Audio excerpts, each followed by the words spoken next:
At ngayon ang pagpapatuloy ng tampok na kwento sa Campus Love Stories.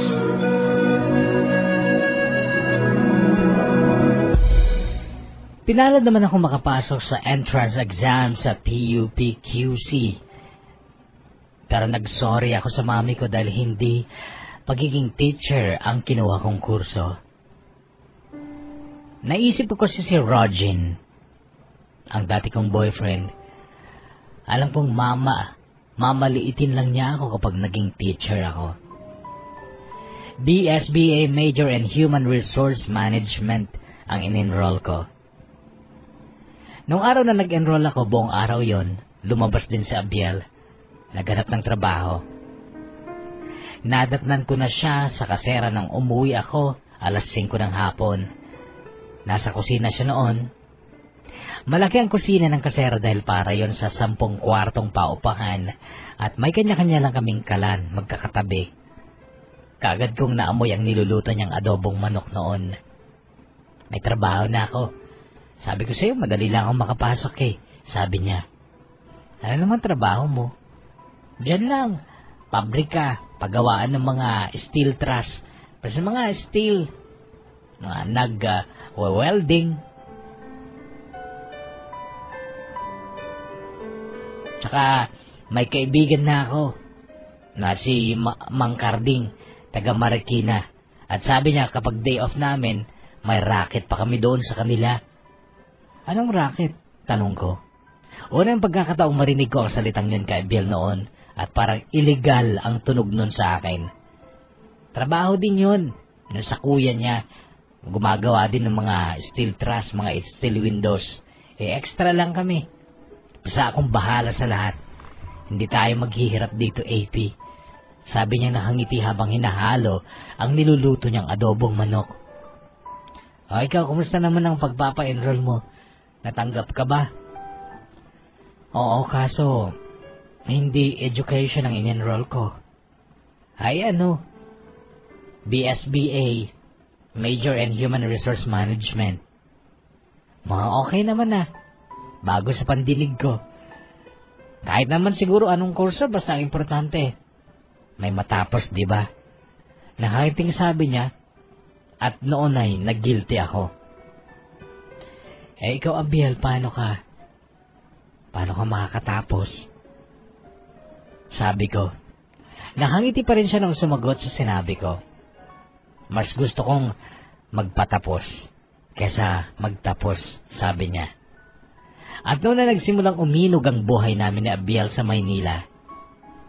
Nakadepende ako sa kanya kahit wala kaming relasyon.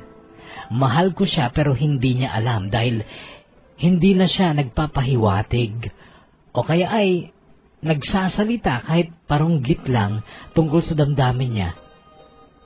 Hinintay ko na lang na muli siyang maghayag ng feelings niya sa akin. At kapag ginawa niya yon, hindi ko lang siya tatanggapin bilang boyfriend ko. Tatanggapin ko siya kahit na bilang asawa pa. Kaso hindi na muling nagtapat ng damdamin niya sa akin si Abiel. Nasasaktan ako sa idea na close na kami pero ayokong isipin na kaibigan na lang ang turing niya sa akin habang nagtatagal ay lumalalim ang pag-ibig ko para sa kanya.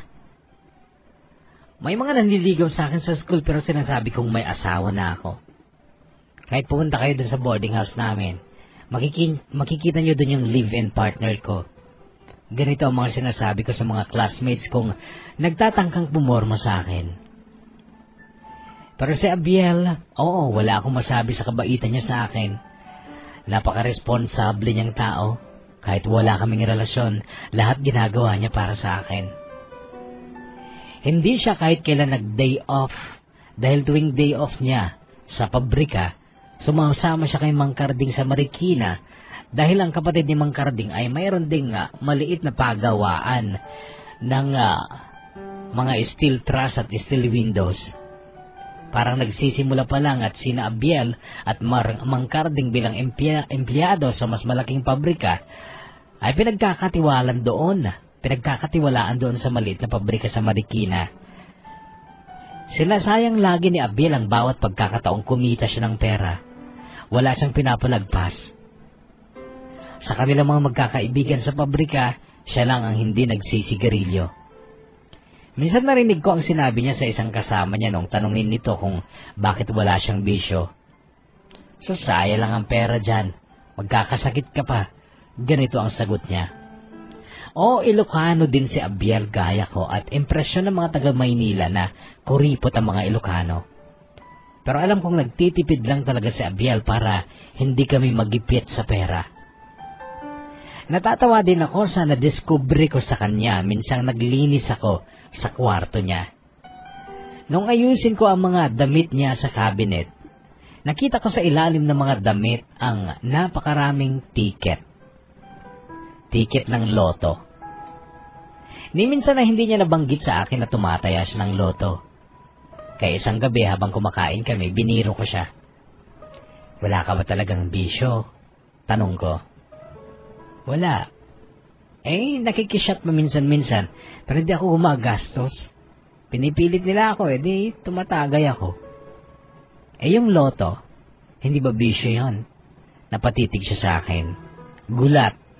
Tsaka yumuko at nagpatuloy sa pagkain. Matapos siyang umuya, lumunok. Naglinis ka na naman sa kwarto ko, no? Tanong niya. Sayang din lang naman pera mo sa loto na yan. Hindi yan totoo, no?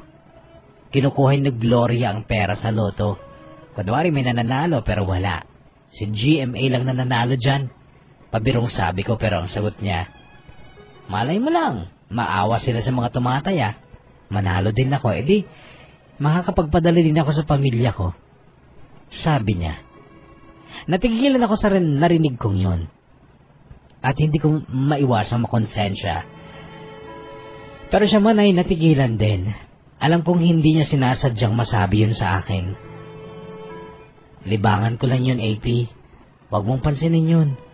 Sabi niyang pinilit niyang ngumiti. Oo nga, Abiel. Napabayaan mo na ang pamilya mo. Dahil sa akin.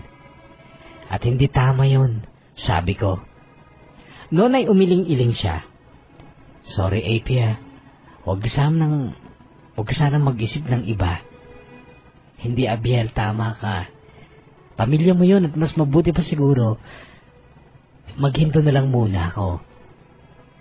Sa susunod na semester, tayong dalawa muna magtatrabaho.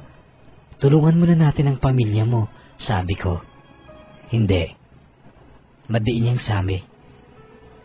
Hindi nila kailangan ng tulong ko, AP. Bunso ako. At kung merong dapat tumulong sa mga magulang ko ngayon, yung mga kapatid kong pinag-aral nila at hindi ako. Pero magulang mo sila at matatanda na sila. At saka isa pa, pag-aaralin ka rin naman sana nila kung hindi ka lumayas sa kanila, di ba? Hindi. Alam mo lang, nung 4th year tayo, sinabi sa akin ni tatay na hindi na ako mag-aaral dahil bobo daw ako. Magsasayang lang daw ako ng pera. At huwag na nating pag-usapan ng tungkol dyan, AP.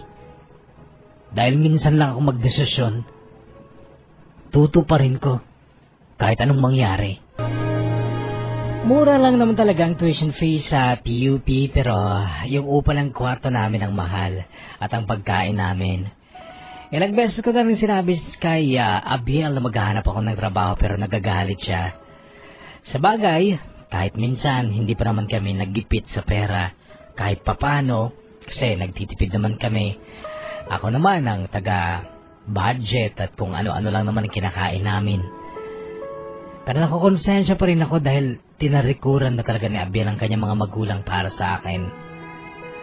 Dumaan ang mga taon kapuso na ganun lang ang estado namin. Nung una, duda ang mga kaboardmates namin na magkaibigan lang talaga kami na Abiel pero nung magtagal, naniwala din sila dahil syempre, nakikita nila kami, naobserbahan nila kami. Hindi talaga umaakyat si Abiel sa kwarto ko. Ako lang ang madalas bumaba sa kwarto niya para maglinis, para kunin ang mga maruruming damit niya para labhan ko. Nung una nga, ayaw pa niyang gawin ko yon pero ako naman ang nagalit kaya hinayaan na lang niya akong maging tagalaba. Minsan nasaktan ako sa narinig kong kwentuhan nila ni Mang Karding habang kumakain sila. Madalas kaming makikain na ng tanghalian si Mang Karding sa amin. Ang alam nila taga-taas na o nasa taas na ako noong time na yon, pero nasa kusina lang ako. Noon ko narinig ang kwentuhan nila tungkol sa isang babae na ang pangalan ay Melanie. Namimiss ka na yata ni Melanie eh. Panay ang text sa akin, kinukumusta ka. Ganito ang narinig kong sabi ni Mang Karding. Ang sagot naman ni Abiel, wala yan Mang Karding. Palipas oras lang yun. Sus mukhang in love sa iyong babae. Bumili ka na rin kasi ng cellphone mo. At ang ganun magka-text naman kayo ni Melanie. Saka na lang Mang Karding. Kapag may ekstrang pera, sabi ni Abiel. Noon na ako umakyat ng dahan-dahan para hindi nila ako mapansin. Kaya lang, makalipas ng kulang isang buwan,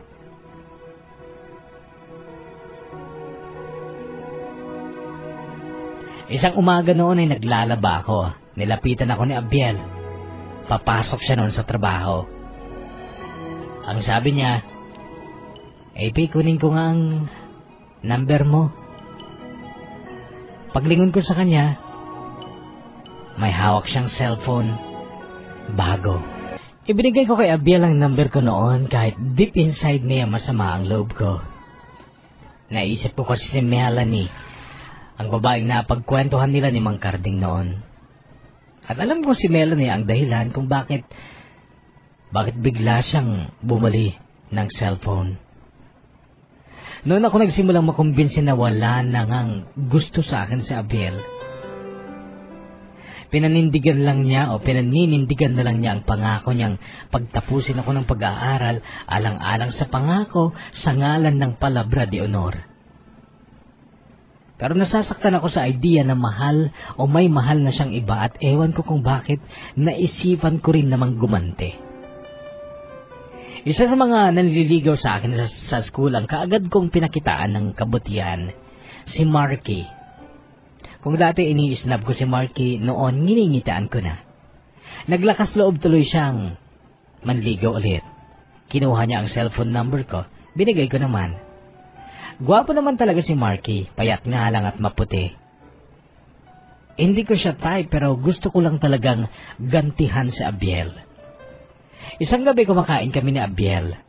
Nasa ibabaw ng mesa ang cellphone ko at sinadya kong i-text si Marky. Sinabi kong tawagan niya ako. Tumawag naman at sinadya kong maglambing kahit nakaharap si Abiel. Hello Marky, kain tayo, sabi ko. Kumakain ka pala, sige thanks. Mamaya pa ako kakain sabi niya. Masama yan Marky, baka malipasan ka ng gutom. Baka magkasakit ka pa niyan, sabi ko. Salamat sa concern ha. Sweet ka pala akala ko suplada ka, sabi niya. Well, first impression didn't actually last. Anyway, mamaya ka nalang tumawag, okay? Kakain lang ako. Sinong kasamang kumakain? Tanong niya. Friend ko. Sagot ko sabay tingin kay Abiel. Okay, sige, eat well. Tawag ako later ha, sabi niya. Pero bago pa siya makapag-bye-bye ay tapos nang kumain sa Abiel at umalis na sa harap ng mesa. Hindi ko alam kung tinablan siya sa pang-aasar ko dahil pumasok na siya sa kwarto niya. Pero nung naghuhugas na ako ng pinggan ay lumabas siya ng silid niya at lumapit sa akin. Boyfriend mo ba yung Marky na tumawag sa'yo? Nakangiting tanong niya. Eman, hindi ko pa naman siya sinasagot Bakit ba? Tanong ko. Sinadya kong ngumiti. Hindi ba pwedeng tsaka ka na lang makipag-boyfriend kapag graduate ka na? Total, ilang buwan lang naman na, sabi niya. Okay, kuya, ikaw masusunod, sabi ko na lang. Tinitigan niya ako pero wala na siyang ngiti. Nainis ako noon dahil parang hindi tama na pati ang personal kong buhay ay sasakupin niya. Kunwari lang naman yung tungkol kay Marky pero noon ko lang lalong naramdaman na mahirap pala kapuso. Mahirap pala magkaroon ng utang na loob sa taong hindi mo naman kaano-ano. Habang lumalapit ang araw ng pagtatapos ko sa college, mas lalo akong nahihirapan sa sitwasyon namin ni Abiel. Kapag gabi, nakikita ko sa labas, hawak niya ang cellphone niya, text ng text. Kapag ganoon para akong sasabog sa selos. Hanggang sa isang gabing hinihintay ko siyang dumating pero wala pa. Tenext ko siya, ang reply niya, napasubo daw siya sa inuman pero uuwi pa rin siya. Sa kagagahan ko, uminom din ako ng isang bote ng Red Horse. Hilo kaagad ako kaya't naligo ako at nagpabango. Noong dumating si Abiel, kahit may tama pa ako ay damang-dama ko ang malalakas na kabog sa dibdib ko dahil sa kanina ko pa pinaplanong gawin kay Abiel. Pinaplano kong akitin siya. Bahala na, sabi ko sa sarili ko noon. Bumaba ako at diretso sa silid niya. Pero bumukas ito ng kusa. Wala si Abiel sa loob pero nasa ibabaw ng katre niya ang mga pinaghubaran niya. Naisip kong siya ang nasa banyo. Nagpunta ako ng banyo, may tao nga sa loob. Noon ay umakyat ulit ako pero makaraan lang ng 20 minutes, bumaba ulit ako para ituloy ang pag-akit na plano ko kay Abiel. Bumukas ulit ng kusa ang pintuan. Nakita kong nakadapa si Abiel sa katre niya at nakabrief lamang siya. Ang lakas ng kabog ng dibdib ko noon. Lumangit-ngit naman ang pinto nung ibukas ko iyon pero hindi man lang siya lumingon. Abiel, paanas kong tawag sabay sampa sa kama niya pero hindi siya gumalaw. Malalakas ang kanyang paghinga, amoy alak din, at tulog na nga. Nakaramdam ako ng hiya sa sarili ko noon kaya't humakbang na lang ako ng marahan palabas ng pintuan pero napansin ko ang pantalon niya sa sahig. Bahagya kasing nakalabas ang wallet niya at hindi safe ang ganon sa kasera. So kinuha ko yun. Isinabit ko ang pantalon at itatago ko sa cabinet ang wallet niya. Kaya lang natukso akong buklatin ang wallet niya. At napaluha ako nang makita ko ang litrato na kaagad mong makikita kapag binuksan mo ang wallet. Litrato ko. Noon ay bumalik ako sa tabi ni Abiel. Pinagmasdan ko ang kanyang mukha at sa mahihinang tinig ay kinausap ko siya. Ang sabi ko, Abiel, mahal mo pa rin ba ako? Bakit nasa wallet mo ang picture ko? Ano bang plano mo talaga para sa akin? Nagugulahan ako, Abiel. Mahal na mahal kita. Hindi ko alam kung paano mabuhay kapag wala ka. Hindi ko alam kung narinig na Abiel ang mga sinabing kong yon nung gabing yon na pareho kaming nakainom. Pero wala namang pagbabago sa mga sumunod pang araw. Ganun pa rin. At least, may ligaya sa puso ko nang malaman kong nasa wallet niya ang picture ko. Mas pinaniwalaan ko ang bulong ng puso ko na may pag-ibig pa rin sa akin si Abiel. Bakit? Kasi kung mahal niya ang Melanie na yon, bakit nasa wallet ko ang picture niya? Kung ako si Melanie, magagalit ako pag nakita ko yon. Kaso walang pagbabago kay Abiel Pero ako nagbago. Mula nung makumbinsi ko ang sarili ko na mahal pa rin ako ni Abiel, ay nagsimula na akong maging sweet sa kanya. Tinext ko siya isang araw bago magtanghalian. Ang sabi ko sa text ko, kumain ka na ba? Huwag kang magpapagutom ha, sabi ko. Kaagad siya nag-reply. Wrong send ka yata. Baka para kay Marky yun, sabi niya. Hindi, para sa iyo yun, sabi ko. Talaga? Thanks, pero nagtatrabaho pa kami. Mamaya pa kami kakain, reply niya. Okay, reply ko na lang. Hehe, ganun ang reply niya. Sa totoo lang napahiya ako noon Kaya hindi ko na inulit na textyan siya ng ganon. Kaya lang hindi pa rin ako mapakali hanggat hindi ko nalalaman mismo mula kay Abiel ang totoong damdamin niya para sa akin o kung mayroon pa rin siyang pag-ibig para sa akin. Ang gusto ko kasi nun kapuso, kami na bago ako mag-graduate. Gusto kong ibigay sa kanya hindi lang ang pag-ibig ko kundi ang aking totoong pagkatao bago ako magtapos ng aking pag-aaral. March 2010 ang graduation namin. Matagal pa yun dahil noon ay first semester pa lang naman ng aking final year sa college. Pero bago mangyari yun ay dumating si Ondoy, yung bagyong Ondoy. September 24 pa lang, umuulan na. Tuwing Biyernes ang day off ni na Abiel at Mang Carding pero gaya ng dati, pupunta sila sa Marikina. Hindi ko alam kung bakit sa pag-alis na yun ni na Mang Carding at Abiel ay inihatid ko pa sila hanggang sa tarangkahan ng gate. At nung magpaalam si Abiel ay parang gusto ko siyang yakapin. At nung umalis na sila, nung hindi ko na sila matanaw sa kalsada, ay bigla na lang tumulo ang luha ko. Sabado, hindi na nakauwi si Abiel. Baha na daw sa kalsada sa Marikina, ganon ang text niya.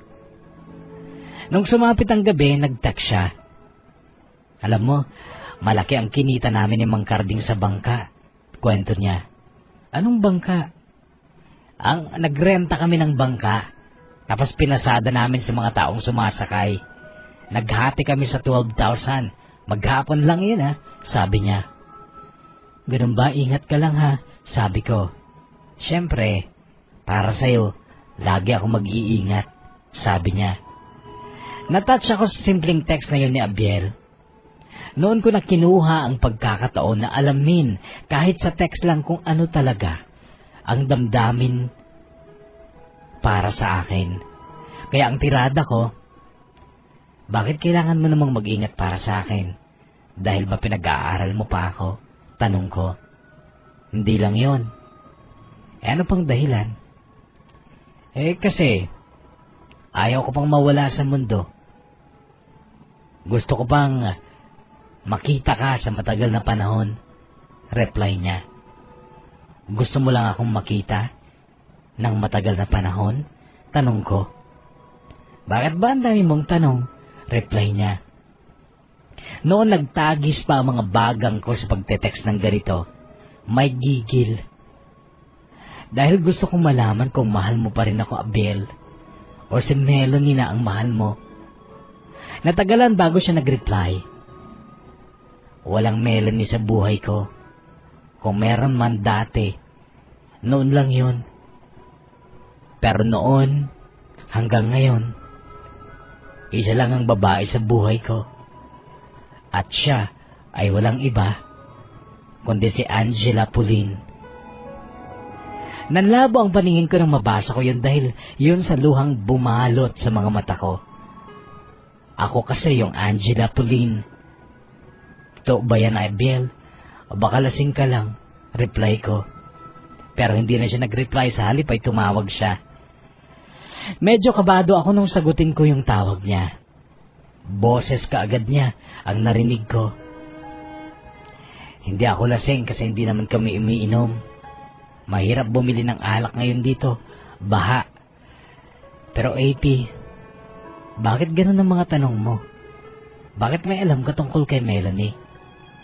Wala. Sabihin mo nga sa akin, AP. May lugar na ba ako sa puso mo? Tanong niya. Oo naman. Matagal na kaya. Noon palang pinaglalamayan natin ang mami ko. Nadaba ko na yung pagmamahal sa'yo. Talaga, AP? Bakit, Abiel? Sa tingin mo ba sasama ako sa'yo dito sa Maynila kung hindi kita mahal at kung wala akong tiwala sa'yo? Tawa ang sumunod kong narinig kay Abiel. Kasunod ay sigaw. Yes, Mang Carding, magpapainom ako. Magharap tayo ng tindahan. Magsa-celebrate tayo. Ito pa ang narinig ko mula kay Abiel noon. At ako, alam kong sobra din ang kaligayahan ko noon dahil sa wakas, napalaya ko na rin ang sigaw ng aking puso. Nagde-text pa rin kami ni Abiel nung nagiinuman na sila. Maginaw daw kasi at wala pang kuryente. Candlelight nga daw ang inuman nila. Huwag kang maglalasing ha, sabi ko pa sa text. Sure baby ko, reply niya. Napangiti ako sa text niyang yon dahil sa salitang baby ko. Nakapagpaalam pa naman siya bago natapos ang textan namin kasi low-bat na raw siya at wala siyang pag-charge saan kasi brown out. Nakangiti akong matulog noong gabing yon. Baby ko, yun ang nagpapangiti sa akin at excited akong sana matapos na ang bagyo para makauwi na si Abiel. Pero nagising ako dahil ring ng ring ang phone ko. Pero okay lang dahil iniisip ko kapuso na si Abiel ang tumatawag.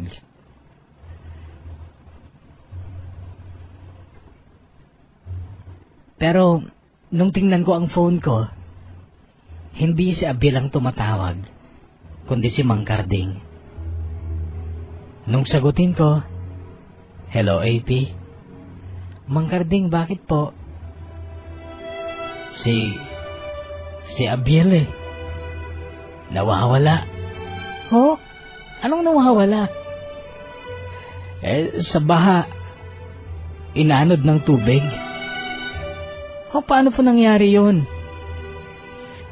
Inilusong pa kasi namin yung bangka dahil may gustong magpalikas ng mga tao. Nakainom kasi si Abiel. Nahulog sa bangka. Hindi namin mahanap si Abiel AP. Nag-aalala ako. Hindi namin siya makita, ilang oras na namin siyang hinahanap. Hindi na ako nakatulog muli nung madaling araw na yun, kapuso. Unattended na ang phone ni Abiel. Dasal ako ng dasal.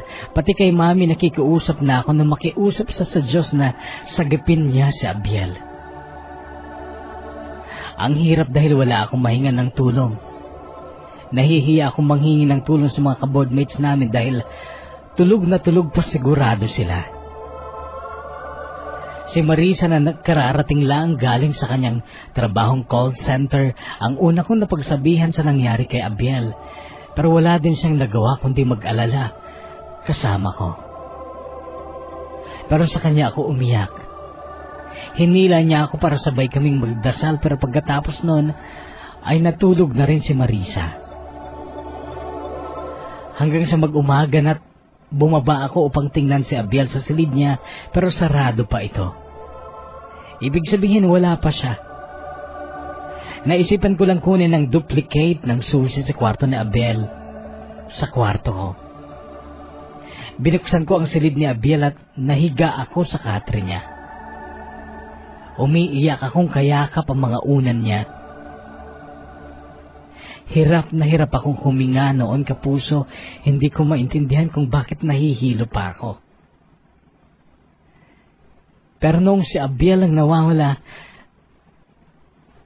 hindi ko alam at hindi ko maintindihan ang sarili ko.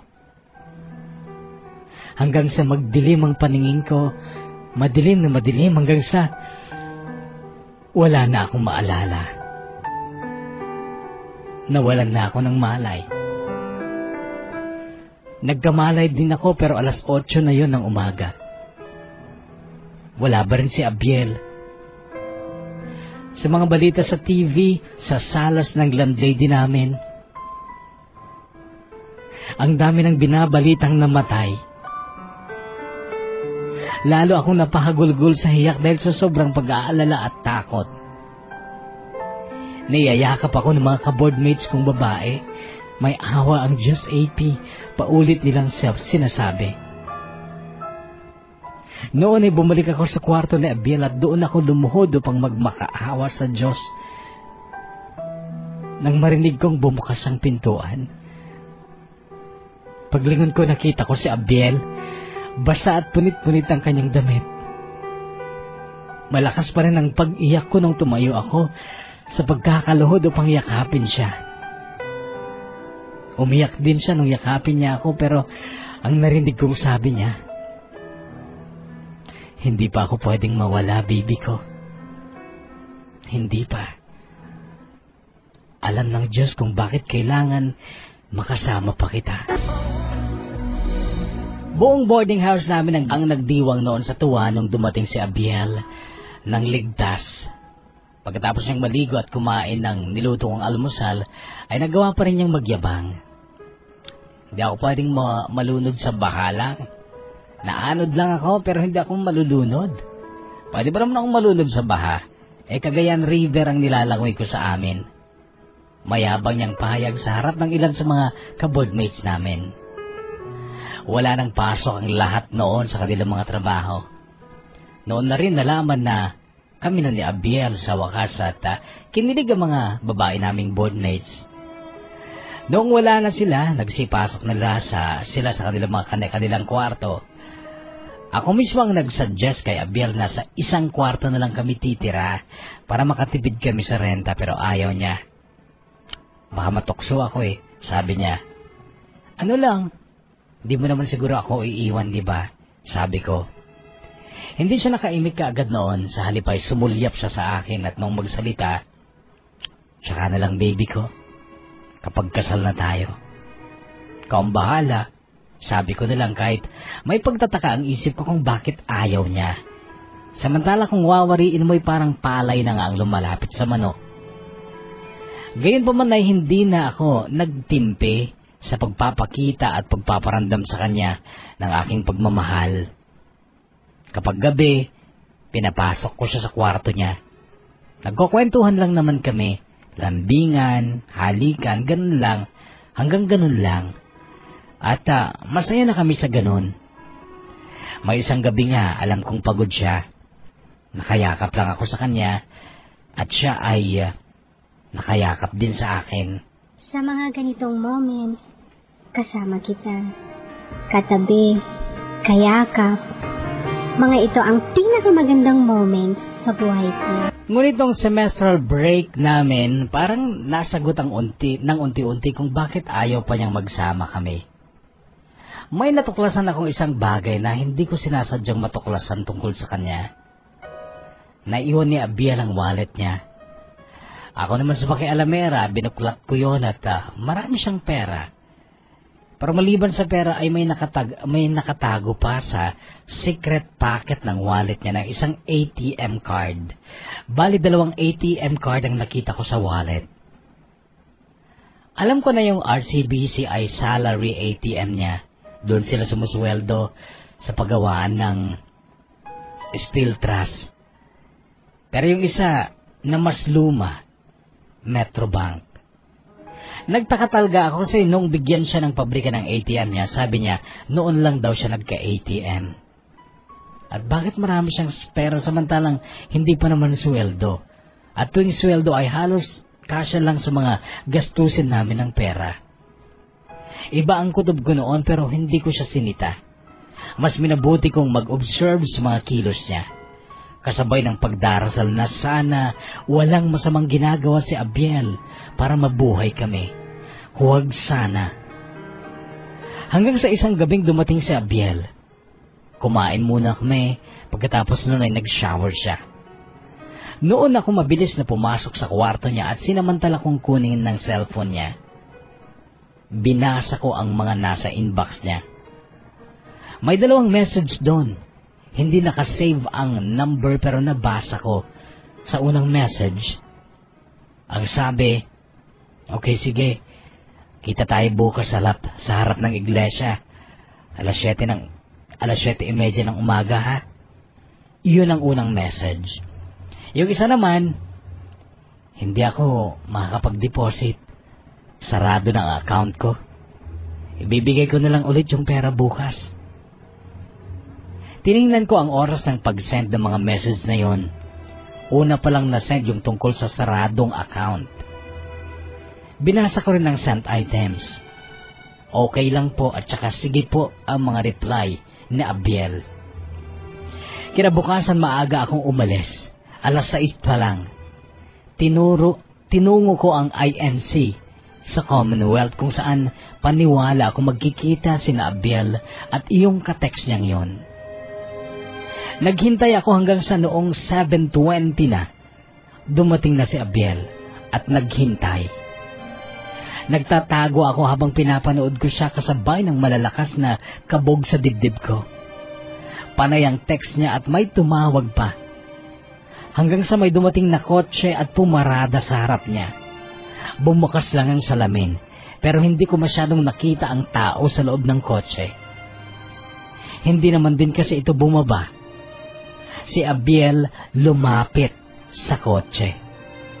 Sandali silang nag-usap. Pamaya-maya ay umikot si Abiel sa kabilang pinto ng kotse at saka sumakay.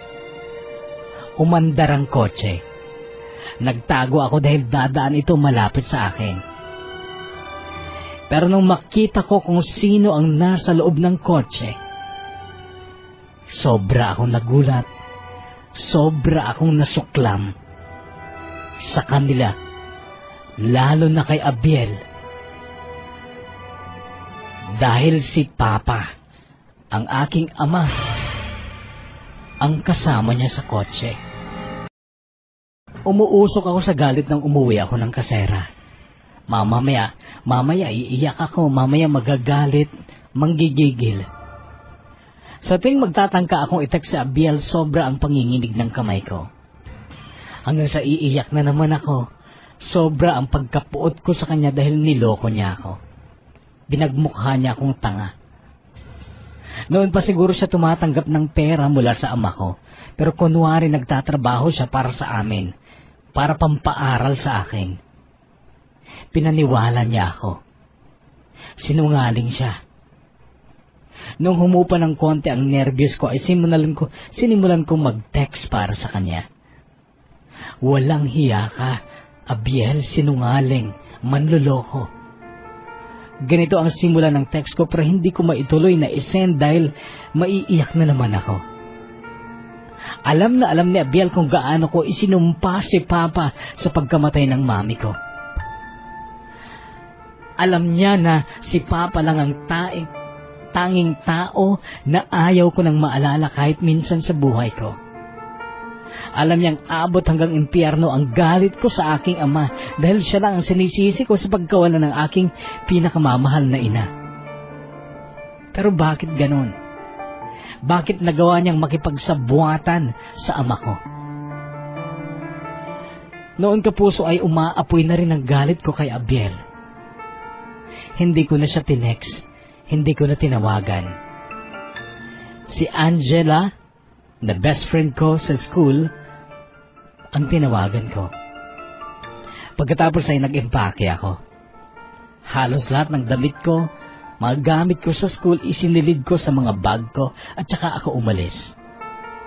Nagpunta ako sa boarding house ng aking best friend at katukayo na si Angela. Sa kanya ako naglabas ng sama ng loob. Dinamayan naman ako ni Angela. Nakiiyak sa akin pero kilala ko siya sa ugali niyang kapag sinabi niyang tama na, dapat tama na. Kaya nung panay pa rin ang iyak ko, sinabihan niya ako ng tama na. Noon ako tumigil. Wala kang mapapala sa pag-iyak ng matagal at paulit-ulit. Yang ugali ng babaeng nakikita ng mga lalaki, kaya nila sinasabing mahina tayo. Kaya nila tayo niloloko at pinagsasamantalahan. Move on, Angela Pauline. Get over it. Matapang na payo ni Angela. Noon na ako tumigil at noon ko na rin nagawang replyan ng mga text ni Abiel. Sa isang text niya, nasabi niyang nagsumbong sa kanyang isang boardmate namin tungkol sa pag-alis ko. Tawag ng tawag si Abiel mula nung oras na yon, pinapatay ko lang ang cellphone ko. Mayroon pa siyang text na paulit-ulit niyang sinend. Sabihin mo kung nasaan ka, mag-uusap tayo. Napansin ko rin ang isang text mula sa isang bagong number. Binasa ko ito. Anak, ang papa mo ito. Please anak, patawarin mo na ako. Iniwanan ko na ang pamilya ko, parang awa mo na. Hayaan mong gawin ko ang responsibilidad ko sa'yo bilang ama mo. Patawarin mo na ako, anak. Ipinabasa ko kay Angela ang text na yon ni Papa at ang sabi niya, matalino ka, AP. Mahilig ka lang kasi magtanim ng sama ng loob. Sa totoo lang, hindi talaga kasalanan ng papa mo kung bakit namatay ang mami mo. Kung sakaling ikaw ang nakagawa ng kasalanan noon sa mami mo at yun ang dahilan ng pagtaas ng blood pressure niya, ikaw sana ang nakapatay sa mami mo, right? At hindi ka rin sana mapapatawad ng papa mo. Kahit sino, kapitbahay, kaibigan, pwedeng mag-cause noon sa mami mo. Pwede rin siya mismo. It only happened na ang papa mo ang nataon na nagpataas ng blood pressure niya. Tanggalin mo lang ang galit sa dibdib mo para gumana yung utak mo, AP. Here is the sad reality. Nag-iisa na ang papa mo na kapamilya mo. And there he is, begging for your mercy na at gumawa pa siya ng mga paraan para matulungan ka pa secretly. Why don't you give him the chance? Again, magpatawad ka, AP. Kung may respeto ka sa Diyos, magpatawad ka. Dahil siya nga nagpapatawad. Ang payo na yun ni Angela ang nagbukas sa isipan ko. Kaya noon ay tinext ko si Papa. Sinabi ko kung nasaan ako. Pinuntahan ka agad niya ako. At yun nga, nagkapatawaran kaming mag-ama. Noon ding araw na yun ay kinuha ko ni Papa sa boarding house ni Angela at dinala niya ako sa kanyang condo unit sa barangay Holy Spirit. Ayon sa kanya ay sinadya daw niyang kumuha ng unit doon mula nung mag-aral ako sa PUP. O ako puso, 4 na taon kong pinagtamnan ng galit ang aking ama.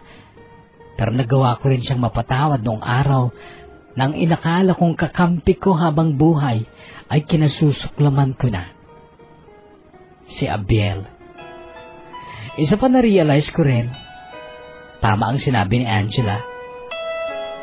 Nag-iisa na si Papa sa mundong ito na kadugo ko, kapamilya ko. Pero si Abiel, hindi ko pinatawad. Dahil ayon sa kwento ni Papa, 25,000 bawat buwan ang idinideposit ni Papa sa account ni Abiel.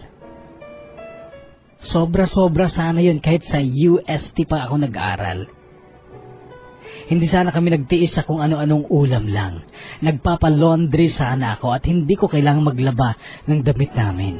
Ang tanong ko noon, saan niya dinala yung pera? Pero hindi ko na pinag-aksayan na i-text o tawagan siya dahil ayaw ko nang ibaba ang pagkatao ko sa kanya. Total may nagawa naman talaga siya para sa akin. At kung kabayaran yung 25,000 a month, okay lang. Noon ko nakita kung gaano siya kaliit, kung gaano siya kabulok, at hindi ko na dapat ibaba ang sarili ko para sa kanya. Kung saan niya dinala ang pera, wala akong pakialam. Siguro pinapadala niya sa pamilya niya, wala akong pakialam. Si Papa na rin ang nagsabi, hayaan ko na lang. Kalimutan ko na lang si Abiel. Hindi siya karapat-dapat sa'yo, anak. Madiing sabi ng Papa ko. Iniwan ako ni Papa sa condo noong araw na yon. Binigyan niya ako ng time na maiayos sa mga gamit ko sa aking kwarto. Tuwing bubuksan ko ang phone ko, nagri-ring ito, si Abiel ang tumatawag. Kaya ang ginawa ko, pinapatay ko. Marami din siyang mga text messages na hindi ko na pinag-aksayang basahin pa. Sa totoo lang, malaki ang pasasalamat ko dahil wala pang nangyari sa amin. Sa loob ng 4 na taon naming pagsasama sa isang bubong ay walang nangyari sa amin. Hanggang kiss lang. Napanatili ko ang kalinisan ko bilang babae at salamat din sa kanya. Dahil hindi niya ako pinersa. Pagdating ni Papa nung gabing yun sa condo, may dala siyang bagong cellphone. High-end, mamahalin. Tuluyan lang nabura ang lahat ng suklam ko sa aking ama dahil sa mga ginawa at ginagawa pa niyang kabutihan sa akin. Tama. Wala talagang gagawa ng mabuting, totoong mabuti sa'yo kundi ang kadugo mo lang. Pinasalamatan ko siya nang may ngiti dahil sa magandang cellphone na yon. Kailangan ko na rin talagang magpalit ng phone at saka number. Sana papa kumuha ka rin ng bagong SIM card, sabi ko. May SIM card na yan, nak. Nakaplan yan. Postpaid. Para hindi ka na naglo-load kahit saan-saan. Namangha ako sa sinabing niya ni papa. Nakaplan ang phone na bigay niya sa akin. Kaya anak, para makapag-move on ka na, sirain mo na yung lumang SIM card mo na yan para tuluyan mo nang maiwasan ng mga tao na dapat mong iwasan. Para makamove on ka na. Sabi niya bago niya ako iniwan sa kwarto ko. Tama, sabi ko. Sabay bukas sa aking lumang phone. Kinopya ko lang ang mga numbers ng mga kaibigan ko papunta sa memory card o phone memory. Nung matapos ito, walang abog-abog kong pinutol ang SIM card. Pero hindi ko isinali ang number ni Abiel sa mga sinave ko. Kasabay ng mahina ngunit may gigil pa rin mga salitang, "Goodbye, Abiel." Bago magbukas ulit ang klase para sa huling semester, niyaya ko ni Papa sa isang birthday party ng anak ng kososyo niya sa negosyo na si Tito Greggy. Well, si Papa medyo dirty sa nangyaring hiwalayan na nila ng kanyang original na asawa. Ang mga negosyo nila at iba pang properties kasi ay conjugal, kaya nung maghiwalay sila, nakahati si Papa. At may dalawa siyang negosyo doon sa Pasay at sa Quezon City. Yung nag-birthday ay anak na babae ng business partner niyang si Tito Greggy. So talagang sosyalan noon sa party na yun at doon ko nakilala si TJ, anak din ng business partner ni Papa.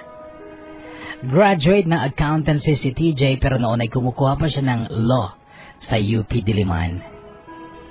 Halatang halata na parang ipinagduduldulan ako ni na Papa at Tito Greggy kay TJ. Simpatiko si TJ, hindi siya gwapo pero halatang mabait at saka matalino. Yun nga lang talagang wala kang mararamdamang physical attraction sa kanya. Makapalang salamin ng kanyang antipara. Pero kapag nakausap mo, malilibang ka naman dahil magaling siyang mag-joke. Halos hindi akong iniwan ni TJ noon. Kami lang halos ang magkasama at sa ting may darating siyang kaibigan ay pinapakilala niya ako. Alam mo, pakiramdam ko noon ay para akong nasa ibang planeta, ibang mundo. Sosyalang umaatikabo at inglisan ng inglisan. Ako pinilit kong ngumingiti ng may confidence. Sabi ko sa sarili ko noon, sa una lang to, masasanay din ako. Kailangan kong iyakapin ang mundong ito dahil ito na ang mundo ko. Nung matapos ang party, hindi nag-text si TJ. Tumawag. Inalam lang niya kung safe kaming nakauwi ni Papa. Sa totoo lang, walang appeal si TJ. Pero noon, kapuso, ay nagsimula akong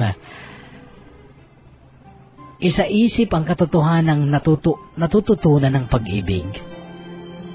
Matalino si TJ, mabait at mayaman. Kung siya siguro ang talagang bigay ng Diyos sa akin, sigurado na ako at secured ang future ko at future ng mga magiging anak ko. Isang buwan lang may klase noon para sa second semester ng 4th year na ako. Nang bigla akong makita sa loob ng school si Aling Chari, ang landlady namin noon ni Abiel. Ang sabi niya, "Ang tagal-tagal na kitang hinahanap naman. Babalik-balik ako dito. Bakit naman kasi hindi ka malang dumadalaw sa bahay, 80? Marami ka pang gamit doon." Itinapon na lang po sana ninyo, sabi ko. Tumaas ang kilay niya at ang sabi, ibinili ni Abiel ang mga gamit na yun bago siya umalis at bumalik sa kanilang probinsya. At saka ito, pinabibigay niya ito. Ito ang sobra niyang pinagbilin sa akin. Sabi niya sabay kuha ng isang bagay sa bag niya. Paglabas niya ay ang lumang Metrobank ATM ni Abiel ang pinakita niya. Ang pin code daw niyan, AP, ay yung date. Yung petsa ng first kiss niya sa'yo nung elementarya kayo, nung ninakawan ka raw niya ng halik at nagalit ka. Yung date daw nun, yun daw, ang pin code niyan. Sabi pa ni Aling Chari. Maraming pagtataka sa isip ko noon pero tinanggap ko ang ATM card. Paglabas ko ng school, nagtungo ako sa pinakamalapit na ATM machine. Natural tandang-tanda ko ang petsang yon noong nakawan ako ni Abiel ng halik. February 2000 yon. 4200. Ayaw. Bahagya akong nainis noon dahil sa kaartihan niyang gawin pang pin code ang petsa ng una niyang kabastosang ginawa sa akin. 021400. Sinubukan ko.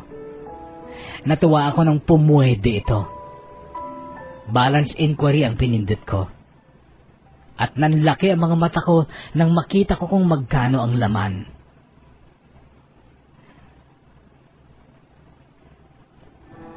Napakalaking halaga ng pera. Sandali akong nasyak noon at nagtaka. Hindi ko alam kung dapat kong sabihin yun kay Papa dahil ang totoo, nagkaroon ulit ako ng masamang kutob kay Papa noon. Imposible kasing hindi niya alam ang tungkol sa bagay na yun. Mahigit 1 milyon, 1,070,000 pesos mahigit ang laman. Ang ginawa ko noon kapuso ay pumasok ako sa Metrobank at inirefer ko ang account na yon. Naghintay ako sa mahabang pila ng mga clients habang noon ay parang maiiyak na ako dahil ang mga magagandang alaala na Abiel ang mga sumisingit sa isip ko. Hawak ko ang cellphone ko noon at gusto ko na siyang tawagan. Memoryado ko ang cellphone number niya. Sana lang hindi pa siya nagpapalit ng number. Kaya lang, nilapitan ako ng gwardiya at sinabi niyang i-off ko daw ang phone ko muna dahil bawal daw ang cellphone sa loob. Noong sa wakas ay ako na ang kausap ng clerk. Ibinigay ko sa kanyang ATM, chinek niya at ang sabi niya, walang withdrawal na ginawa kahit minsan, ma'am. Puro deposit lang ito. For more than 3 years, since June 2006 to September 2009. Puro deposit lang. Paglabas ko ng bangko, panay na ang agos ng luha ko. Tuluyan nang nagbalik ulit lahat ng pag-ibig ko kay Abiel, kaya denial ko ang number niya, pero unattended siya. Denial ko ulit, wala pa rin. Yun ang ginawa ko oras-oras mula noon, pero hindi ko siya makontak. Dahil doon ay nagtungo ako sa pabrika at kinausap ko si Mang Carding, pero yun din ang number na ibinigay niya sa akin. Nainis nga ako Nakauwi lang ng Cagayan, nakalimot. Nagtatampong sabi sa akin ni Mang Carding noon. Si Angela ang sumunod kong tinawagan. Ikinuwento ko sa kanyang lahat ng tungkol dun sa ATM. Ang payo niya sa akin, well, it's time to follow your heart, my dear friend. Bago pang mahuli ang lahat. Baka ibang babae ang makinabang sa dakila mong Abiel. Hindi ka uuwi ng Cagayan. Ako na lang ang susundo kay Abiel kung kailangan. Kung gusto mo. Ganito ang sabi ni Papa noong magpaalam ako sa kanya na uuwi ako dito para sundan si Abiel, para makausap ko siya. Pero may namumuo akong galit kay Papa na naman noon. Diretsahan ko siyang tinanong, wala ka ba talagang alam tungkol sa ATM na ito, Papa? Kahit minsan ba hindi sinabi sa'yo ni Abiel na hindi niya ginagastos ang pera dito? Wala. Hindi ko alam. Pero anak, mag-isip ka. Hindi tama si Abiel para sa'yo. Tingnan mo yung katayuan mo. Tingnan mo yung katayuan niya sa buhay. Kapag siya ang nakatuluyan mo, bubuhayin mo siya. Ikaw ang magtatrabaho. Pero kung si TJ ang mapangasawa mo, anak, buhay reyna ka. Dahil maraming pera si TJ. Si Abiel, may pera ba yun? Meron, Papa. Itong inipon niya sa ATM na ito. Sabi ko. At saka, Papa, hindi kami mukhang pera. Ibahin mo kami ni Abiel. At alam mo, Papa, ngayon, nagsisimula akong magsisi na mukhang pera ang ama ko. Walang-wala ka kay Abiel. Ito ang madiin kong sabi kay Papa sabay alis. Hindi ako napigilan ni Papa. Nagbiyahe ako ng madaling araw sakay ng bus. At habang biyahe ay napapaluha ko sa lahat ng ginawa ni Abiel para sa akin. Na totoong walang kapalit. Muntikan siyang mamatay para lang kumita ng pera para buhayin at pag-aralin ako.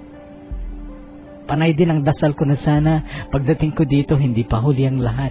Sana hindi pa nag-asawa si Abiel. 3:00 ng madaling araw nang makarating ako dito. Kailangan ko lang mag-arkila ng tricycle upang dalhin ako sa baryo. Tinginan ng mga kapitbahay ni na Abiel nung bumaba ako sa harap ng bahay nila. Pero nahihiyang ngiti ang isinukli ko sa kanila. Si Tessa, natatandaan ko pa ang daldalerang pinsan ni Abiel. Siya ang humarang sa akin. Ikaw na ba yan? Ang ganda-ganda mo, parang ang artista. Bulahaw niya, pero ang sagot ko, Tessa, nasaan ang asawa ko? Asawa? Sinong asawa? Si Abiel? Noon naman ay bumungad sa pinto ang nanay ni Abiel. Lumapit ako at nagmano ako sa kanya. Si Abiel nandyan sa likod, sa kubo. Nakahiga sila dyan kasama ang pinsan niya, sabi niya. Noon ay umikot ako sa likod ng bahay at nakita ko nga ang 3 lalaking nakahiga sa kubo, na walang dingding at mababa lang ang sahig. Bumangon ang isa nung makita niya ako. Si Abiel nakadapa at sa itsura niyang yon, alam kong tulog siya. Ganon kasi siya matulog, padapa. Sinenyasan ko ang pinsan niyang huwag maingay. Umupo ako sa tabi ni Abiel tsaka ako hinagkan ang batok niya. Noon ay bumalikwas siya, dumilat, at saka pa biglang bumangon nang makita niya ako. Tinitigan niya ako na parang hindi siya naniniwalang nandun ako. Bigkas niya sabay lingalinga sa paligid. May mga taong nakamasid sa amin noon nanonood. Kunot ang noo ni Abiel noon. Ang sabi ko, pasokan na namin, Abiel. Hulang semester na to. Bakit ka umalis? Hindi mo pa natutupad yung pangako mo na pagtapusin ako ng pag-aaral na? Sabi ko. Nag-resign na ako sa pabrika. Magsasaka na lang ako ngayon, sabi niya. So paano yung pag-aaral ko, baby ko? Tanong ko na parang naglalambing. Noon ay ngumiti na siya at niyakap niya ako ng mahigpit. Pagkatapos ay hinagkan niya ako sa pisngi ko. Hiyawan ng mga kinikilig na pinsan niya. Baby ko, akala ko mawawala ka na sa akin. Sabi niyang pigil ang pagluha. Mawawala ako kapag hindi ka sumama sa akin sa Manila. Kunwari nagtatampo pa rin sabi ko. Ngumiti siya at saka sinabing, siyempre sasama ako. Wala akong hindi gagawin para sa'yo, baby ko, sabi niya. At habang nakatitig ako sa mukha niya, ay parang ako naman ang maiiyak. Pero bago pa mahulog ang mga luha ko noon, ay yumakap na lang ulit ako sa kanya, kasabay ng mga salitang, salamat, baby ko. Maraming salamat. Noong gabing yun ay lumuwas din kami ni Abiel.